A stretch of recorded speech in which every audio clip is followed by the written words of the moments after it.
Because from one business story to a whole stack of them, Nate, I hear you've got the scoop. I do.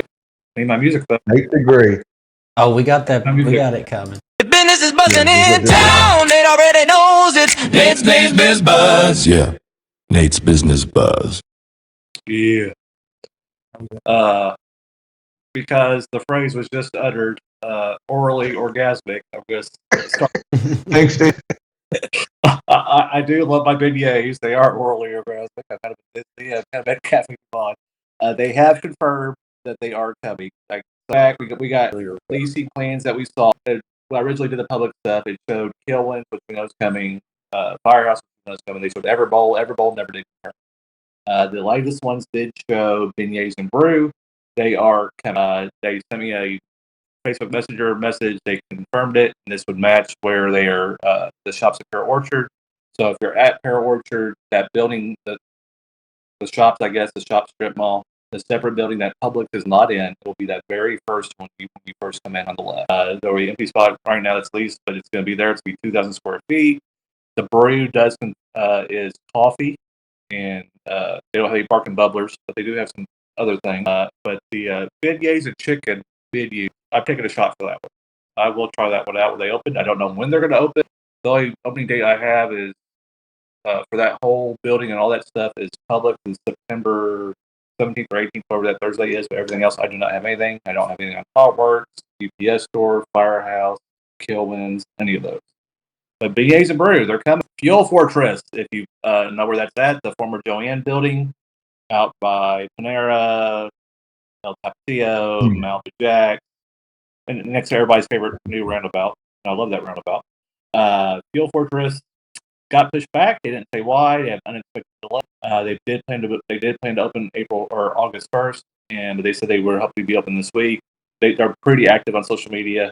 I know people are excited about this another gym, so keep watching for them. And if they get it, I will share it on my page. Speaking of unexpected delays, Wawa. If you've driven by the last couple of days, you'll notice a fence. You'll notice a big sign that says "Dirt Works is back on property." I'm told that the parking lot's coming up. I've been told that workers are now at the Preston location in Louisville. Me and Phil are working together along with some other people to try to see what exactly happened. There was a call that said that the fire marshal's office reported there was a spill of between 1,500 to 2,000 gallons. And as we know, people always say we don't need any more gas stations. There's got to be, 10, 20 minimum in each town. I think I'm lowballing that. They get deliveries twice a week, 50 weeks a year. So we're getting thousands of deliveries every single year of gas. This is the first time I've ever heard of this happen. I mean, correct me if I'm wrong. Has anybody else ever heard or seen anything like this that shut down somebody for weeks at a time that Loose Environmental had to show up? I mean, nope. I think this only is in the movies. Yeah, I think this is a major deal. Nobody has really said anything. There's been no police report, no Facebook update. Hey, thank you, Central Hardin Fire Department, for coming out and helping us out. Nothing. I went down to the firehouse. I was told I would have to come back tomorrow. I might have to fill out information, public request, open records request. Hopefully, they don't make us wait 28 days. I called the fire marshal's office, and they said we would have to send out an email and fill out a form for there too.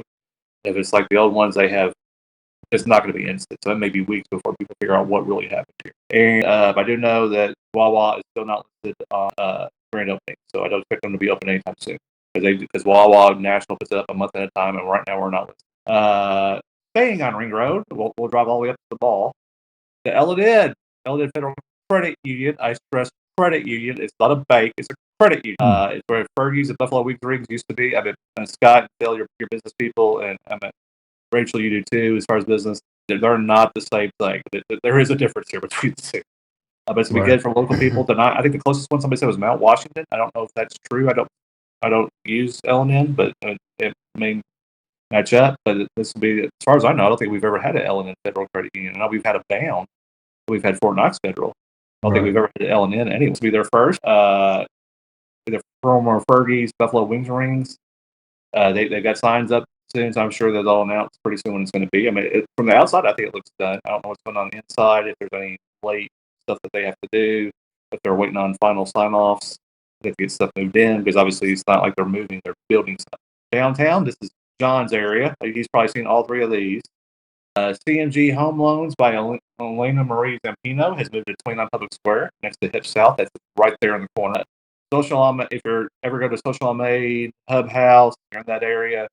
Thompson and Shreve, the side of their building has a great mural by Courtney Ballard. I've got the pictures of it. It's fabulous. It takes up the whole wall. They showed behind the scenes of when she was painting it and how it came together. It's fantastic. If you've been on the square out near New Style Records on the corner by Mud Puddle, I'm describing that right, John? That's where the other one is, across from Running Souls. She's got one that's up there. She usually changes them seasonally, but she's the same one that does those. This one is great. It is. United We Stand, the Valley We Fall, the doorway, all of it. Go out and see it while you're walking around downtown. And so after Cute Little Shop was on the square for several years, I don't know when they opened there. The Cute Little Shop moved to the AKA the Yellow House, Yellow Building next to across from or diagonal from Brown Pusey. They left that spot open. They have been filled by the Olive Branch Therapeutic Play and Play Cafe. Obviously, this fits the need for a lot of parents and a lot of kids. So I've heard rave reviews about them from the owners about how caring is number one. That word keeps coming up. They're caring. They're human. They understand. They're patient. So check them out. Bill, you can help me with this one. You talked about your new tech. I can't go to the city council planning commissions because I work at night. But Phil's able to use the video when they do them. So what happened at the city council meeting? I mean, I know there was something about probably the Hardin County's newest park is probably the big one, and of course, data centers. Yeah, and if you go to hardinlocal.com and you scroll down to the bottom where it says government and daily coverage, you can click on read all. They did talk about the hyperscale data centers. I did the first read on those, so that was part of it. But there's two reports I published today. One's called Meeting Report, August 3rd. And on that report, we simply lay out what happened based upon the training. And so there were two new police sergeants sworn in. There was also Mayor recognized Maurice Young for his planning commission and calling him top quality, first class. Then there was minutes taken about a seed program for the South End. No details were discussed at the meeting. They also did that reading for the zoning text amendment data center. And that was not an adoption vote. It has to be read again. And then there were several municipal orders for Steel Grove Amphitheater and other property kids, and also something like. But you can find all that on hardinlocal.com. Just click on, go down to the bottom of the homepage and click on all government coverage. That link that's like, or you can just read the hyperscale, but if you want to see them all, just click all government coverage and you'll find them. But yeah, that's pretty much. We also now have a daily brief down there too, which is basically us pulling links from all the local stories and combining them in. I appreciate all that. And reminder, as Phil said earlier, there's no red carpet being rolled out. It's a welcome build next to Joe Bob's house. That's not happening. The city hasn't done that, hasn't got anywhere close to that. I think I disagree with the fact that we can't get any information on Wawa. I love it. Gorgeous. Probably going to win awards. It's big. You should have no issue going through there. I don't like waiting a full song to get out of there once I'm done with Malibu Jacks or Panera. And two, the city, I think, has been very proactive about listening to people and seeing what they want to hear about data centers. We're not just going to say, okay, give up the building, take it. It's not that. They're listening to it and say, okay, what can we do? What do we need to avoid? So I give them some kudos on both of those. This is buzzing in town. It already knows it's Nate's Business Buzz. Yeah. Nate's Business Buzz. Yeah. Thank you, Nate, very much.